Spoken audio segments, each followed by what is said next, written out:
gonna make kitchari with vegetables today, and I wanted to share a couple little tips with y'all. This recipe calls for half a cup of rice and a quarter cup of little lentils. I'm using moong dal, which is a kind of yellow split lentil. You can find, I order it off of Amazon. Sometimes you can find it in the Whole Foods. You can definitely find it in Indian markets. If you can't, it's not a big deal, just use red lentils. They're a little bit darker in color and the shape is a little bit different, but the point is both cook up really quickly.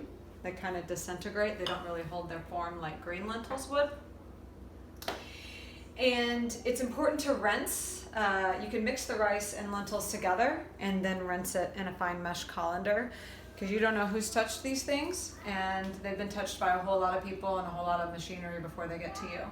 And you'll see kind of a white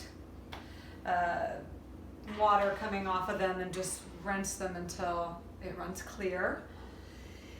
A really common question we get about this recipe is about the amount of water. So we have, 3/4 cup of grain and bean here, and it calls for 6 cups of water.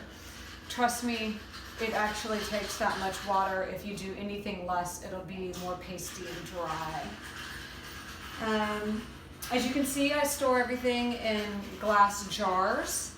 You can look down here in my Lazy Susan and see that pretty much everything is stored in glass jars here in our house.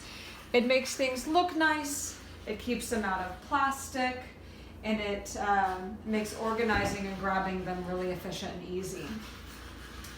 You can see our measuring cups are stainless steel instead of plastic, both liquid and dry. Getting the plastic out of your life is a good way to quit receiving so many hormonal disruptors. Our daughter making a bunch of noise back there in the background. And so using glass and stainless steel and cast iron and copper pots, I guess, is what we cook in whenever possible, is much better than using plastic and Teflon. Indian food lends itself to salt. So this is our little salt jar.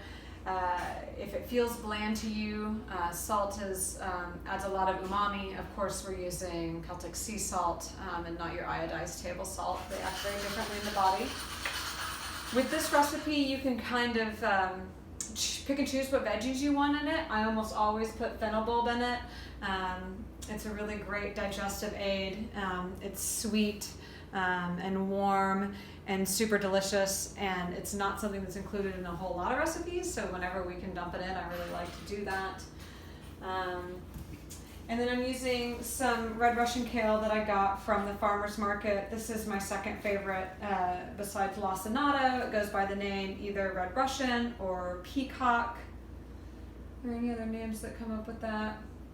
Yeah, I think that's about it. But it has a really mild flavor, and it's easier to work with than a curly kale. So I'm going to whip this recipe up, and it will serve as a staple for the next couple of days. I can spice it up with a dollop of curried carrot slaw, or raw sauerkraut, or even a handful of salad greens, so you can kind of make it a little bit different every day. You can throw some roasted veggies in, or even some sauteed veggies, whether that's broccoli, kale, shiitake, something like that.